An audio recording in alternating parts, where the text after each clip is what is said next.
Welcome to Straightforward Conversation with Gary Hunter. My guest today is Mary Elizabeth Myers, chairman of the J. Warren McClure Athens Education Foundation. Mary is a graduate of Athens High School and has a Bachelor of Science degree in journalism from Ohio University.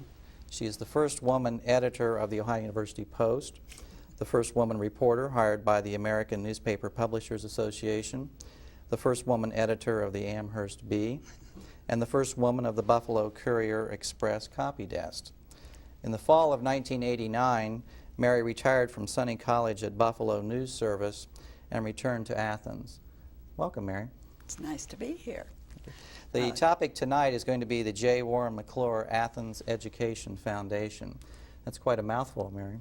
Well, it's like my name. I notice you call me Mary. Almost everyone calls me Mary Lib because I have such a long name. But Let's start off the conversation tonight by just asking you, who is Warren McClure?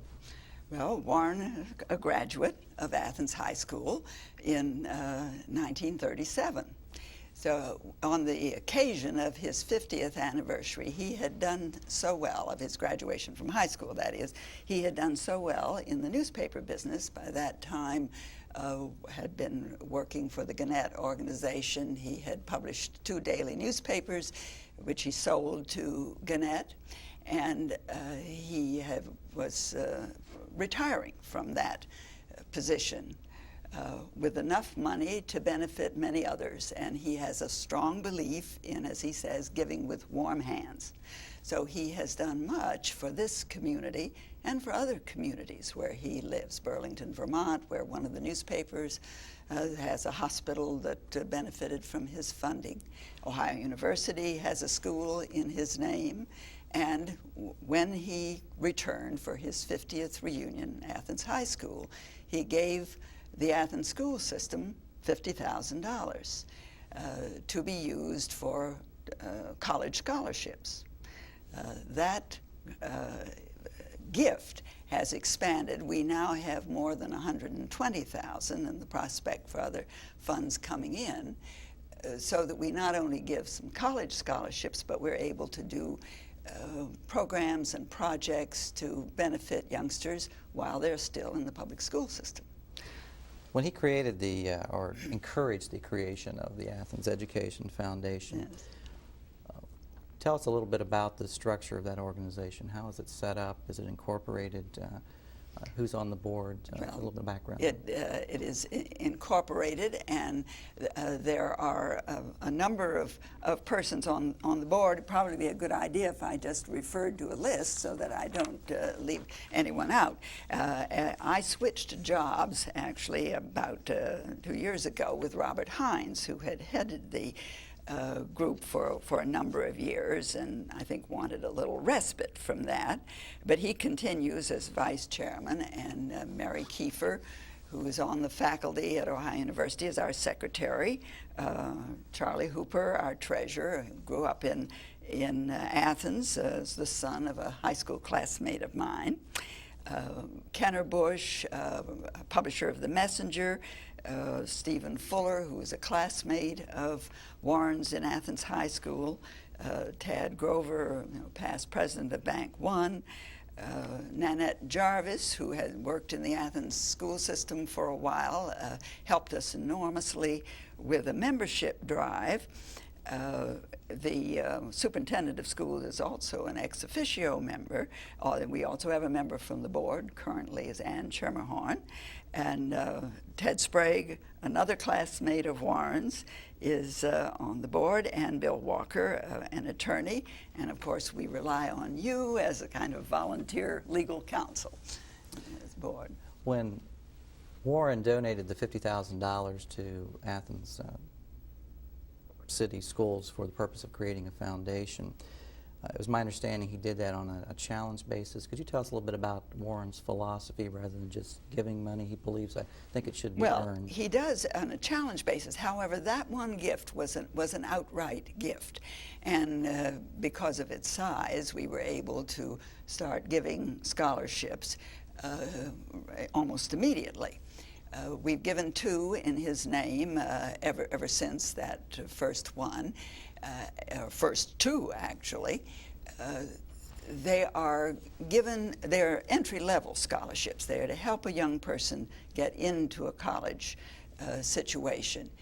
He was concerned because he had a classmate who couldn't get into college, just didn't have the dollars anyway. And when you consider that was almost 60 years ago, it didn't take very many dollars to go to Ohio University then. But it was too much for this person, and he didn't want that to happen where somebody was really qualified. So that was the challenge, essentially, in establishing these scholarships. Since then, it has inspired others to establish gifts in different directions. There's one that's given to a student who's planning to enroll in Ohio University's School of Music. That doesn't necessarily happen every year because not always is there a graduate for that. But that money is available for an Athens High School senior. If it isn't used in a given year, we can take half of the income, and we only use the income. The gifts, the principal of all the gifts remains invested. But half of that income can go to some other music-oriented situation. This year, for example, there was a young tuba player who wasn't going to be able to go with the rest of the Athens High School band to Orlando for a workshop on performance band work, marching and so forth. We were able to provide him some funding so that he could make that trip with the rest of the band. We don't give for materials. We don't buy equipment. We're much more interested in projects that can help young persons. The two scholarships that you give in the name of Warren, how large are those scholarships? They have been $1,000 for each. Yeah. And they're given every year since the inception of the Yes. foundation. And about how long has the foundation been in existence? Since '87, the year that of his 50th reunion in Athens High School. So we're coming up on our 10th anniversary, which also ties into Athens' bicentennial. I think we ought to do something together, don't you? Yes. Well, stay tuned. We'll return after this commercial break, Mary and I. And when we come back, we're going to continue to discuss the special endowments that have been created beyond the original one that was created by J. Warren McClure, and some specific recalls of Mary Libb on individuals that have benefited from those endowments.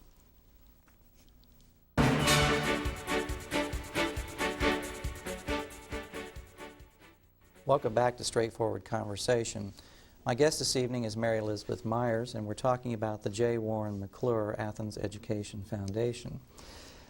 Mary Libb, just before the break, I was about to ask you something to elaborate a little bit more on some of the endowments we have. I believe during the break you told me that there were approximately 11 endowments. Could you just tell us something about those endowments that have been set up, and so that people can, the listeners can understand that there's a very wide variety of endowments? There is a wide variety, and it also helps a variety of age levels.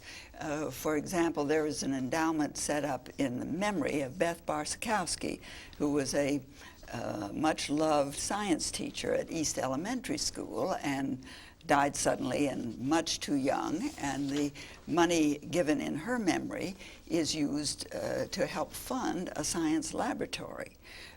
We gave, about $225 this year, for example. That's interest from the endowment to the science laboratory to buy some supplies, and I think the initial gift bought some of the basic equipment, lighting and things of that sort, so they can grow plants inside. The Kerr family established an endowment that is the proceeds from which are to be used for education with respect to particularly alcohol abuse, but any substance abuse. It can be used, it could be used, for example, and I think has on at least one occasion, for the SAD program at the high school level. Which is Students Against Drunk which Driving. is Students Against Drunk Driving. It could be used in many different ways to bring in a speaker, a program of some sort.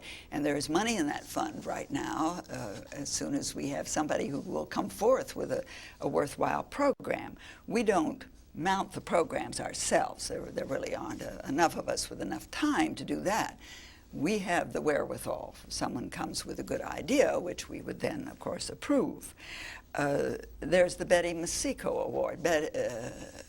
Betty helped Warren and others to bring together reunion groups, and she kept them in touch with newsletters. She had a special interest in history, did a great deal of work for the Athens Historical Society. Money that was given in her memory is now used for an annual award to an outstanding Athens High School senior or junior in the field of history. It's if we give one, it's $100. If we give two, we divide it between two, depending upon the recommendations from the high school guidance department. I started a program because of my interest in journalism that enables a number of students, usually about 3 or 4, to attend the journalism workshop at Ohio University that's mounted every summer for high school students. Then I mentioned the Frances Hessel Williams endowment, which is quite substantial and has given about $350 a year that is, it's been available to go to someone going into the music field. Our newest one is Nell Foster Shannon's award for persons who are interested in vocal music. Nell was another classmate of mine in Athens High School, went on to an outstanding career in the field of vocal music, married a man who was also involved in music, and she wanted to be able to help Athens High School students who might be funded in attending, we'll say, a master class, something of that sort. We have also Herbert F. McVeigh. Most persons in Athens would know him as Fully or Fullington McVeigh, who gave $12,000, $1 for every year that he was in an Athens school. And some of that money also supports the McClure scholarships, but it's also available for students who don't have much of an income and can't take advantage of extracurricular activities. We have a case of that sort. We can help along those lines. Right now, we have money that hasn't really been designated yet, but it's already sufficiently large, and it must be at least $1,000 for an individual or a group to designate the use of that sum and also determine the name of it. There was a very much loved Athens High School graduate whose first name I think seems to have been lost in history. They call him Doggy Hallett. We have over $3,000 that we will, at some point, they will decide how they want to use it. A similar sum has been developing in memory of Deborah Chen Ross. Deborah was a valedictorian of a much more recent Athens High School class who was killed in an automobile accident. And money is still coming in her memory, and there's still a decision for that. So if anybody is interested in this, we have memberships that can be as little as $5 if it's a high school student who would like to belong. And that money goes into general funding.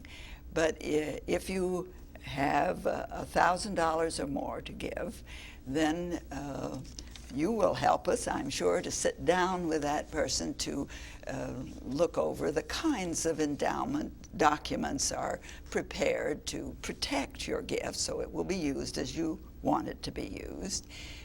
And it will allow for changes if you foresee that might happen, that some particular interest might no longer be viable and you would want your money to be used in some other useful way. You might even have a thought or two to add to that. Oh yeah, it seems to me that basic premise upon which the board operates is that we want to set up these documents to preserve what the giver wants the endowment to be. It's his or Exactly. her choice on how that endowment is set up and how that money is administered and what it's given to. Yes. I jotted a couple notes while you were talking. It seems to me that endowments that we currently have fall into several categories. When you normally think about scholarships, you normally think about money for a student to attend an education of higher learning beyond Exactly. high school. But I noticed you were saying that we sometimes have endowments that give money to buy supplies for the school that the school might not otherwise be able to. Well, not necessarily supplies. We're much more interested in funding programs. We might send a student, let's say, to attend a Model UN program, finance whatever that might cost. It probably wouldn't be a large investment. But then, at this point, although we've recently reinvested our funds so that we are earning about a considerable more than we did for a while when interest rates fell. That, of course, affected all foundations like ours. But we still, with 121,000, don't earn great sums of money. So, except for these college scholarships, our gifts are very likely to be maybe as little as $50 or $100 on an occasion, but enough to give a student an opportunity he or she might not have otherwise. Are there opportunities if, say, a teacher or another educator were to come up with an innovative program that would benefit students? We certainly welcome that. For example, Donna Hines, who handles the journalism program at Athens High School, is the one who selects those students to go to the summer program. But we also work with Joan Linscott, who is in charge of the Gifted and Talented program. I think I reversed that. They call it TAG, Talented and Gifted program.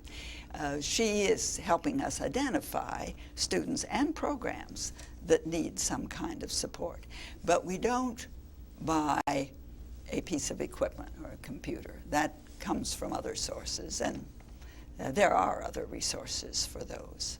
We're looking to encourage creative and innovative programs that Exactly. benefit students in need. Exactly. Stay tuned. We'll return after this commercial break, and Mary and I will be talking about how you might consider becoming an applicant for some scholarship funds. Exactly.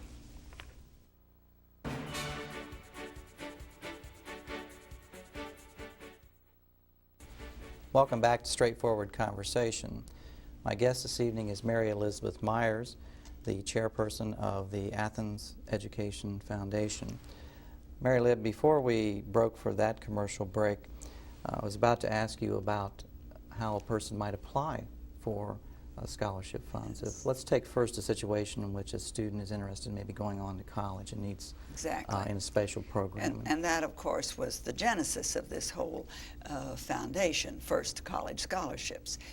And Warren's money finances two of those at this point.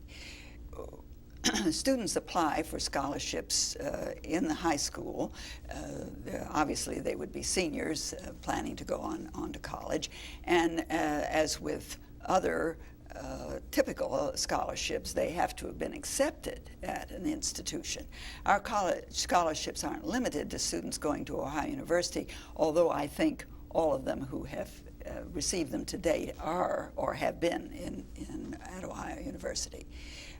They simply apply through the guidance office, Elaine Wetzel in charge, and she has helped us, particularly working with Mary Kiefer, our Foundation Board Secretary, in reviewing the applicants so that we are not duplicating with students who already have, we'll say, a National Merit Scholarship, for example. Our money, and this was Warren's idea, decided from the beginning, should go to someone who can't readily go to college from whatever sources. That eliminates students who are children of Ohio University faculty because they automatically have an entree there. We usually conclude we have in the last couple of years with maybe about 15 possible applicants for McClure scholarships. We ask each of those applicants to write a letter of introducing themselves to Warren. One of the things that's been distinctive about Warren is that he likes to keep in touch with these winners, and does. Several of them have an ongoing conversation through mail with him, and it's benefited them in many ways. So once we have narrowed this down to that number, at least 2 of us from the board, I happen to be working with Mary last year and will again this year, to interview those students. Then we usually are able to narrow that down to about half that number, so we can bring back to the board 8 or 10 applicants, a recommendation. They consider these, and they're all highly qualified. If there were others who could be as generous as Warren, we could easily provide scholarships for them. Well, Mary Lib, we're just about out of time. I'm going to give you one final opportunity to tell the listeners why they should consider giving to the J. Warren McClure Athens Education Foundation. Well, I would say if you are a graduate of Athens High School, have had children who go there, or just have some pride in this community and the school system, it's a reason for supporting the J. Warren McClure Athens Education Foundation. It's bound to benefit the community. Thank you, Mary Lib. I certainly echo those sentiments and would encourage anyone who feels that they can give to the Warren McClure Foundation. This has been Straightforward Conversation with Gary Hunter. Thank you, Mary Lib, and good evening. Pleasure being here.